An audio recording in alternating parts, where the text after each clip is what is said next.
What up, fight world? It's your boy Ego, and I'm back with some more fighting. Want to give my post-fight thoughts to Daniel Cormier with late replacement Anderson Spider Silva.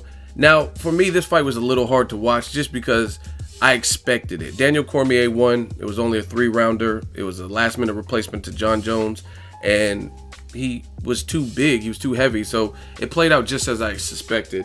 Anderson Silva, he definitely has balls for attempting to be great and taking on a guy like Cormier, who's a tank, who's very strong. Stylistically, it's kind of bad for Anderson Silva, a guy with that type of wrestling pedigree. And the biggest thing is the weight disparity and the lack of time to prepare. Anderson Silva just recently had a gallbladder surgery.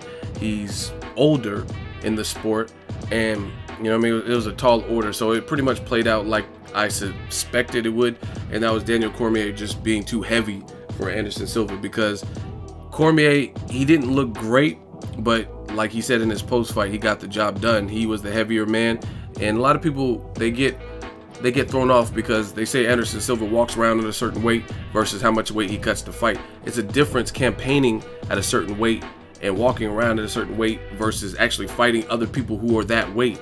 You have to acclimate to it, typically, right? We know Silva is a skilled fighter. Most people think it's safe to say he's past his best days. He's not in his prime. And it was just going to be an uphill battle, factoring in mostly the weight and the style that Daniel Cormier has. I mean, Cormier had a full camp preparing for Jon Jones, a guy who's taller than him and big, versus an Anderson Silva. So Cormier, he won the way he knew how, and that was mostly on the ground and smothering, putting a lot of weight on Anderson Silva. Silva showed a lot of heart because while he's on the ground, that takes a lot of energy out of you, a lot. It zaps your energy completely, especially, again, being in there with somebody who's naturally just big and strong like a Cormier. So on 48 hours notice, this is what I suspected. However, there was a little bit of magic, I guess you could say, in the third and final round, because a body kick hurt Daniel Cormier and he almost retreated, but Cormier, being an experienced veteran and a champion, he knew what to do, and he kind of held Silva, and there wasn't enough time for Anderson Silva to capitalize on that body attack. But if it was just a pure stand-up game, I was wondering if Cormier would get lured into just a game of striking, which would have given Silva the best chance to land something like a kick up the middle or a vicious strike or something like that. He is the taller fighter, even though Silva is not the heavier of the two.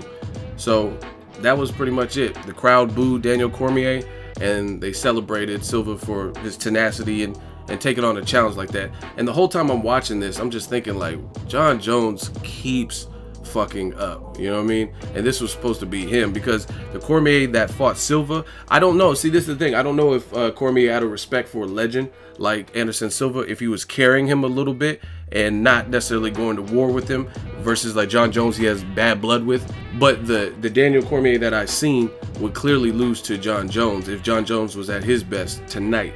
So I don't really know between that. So it's just a shame that Jon Jones can't get his act together.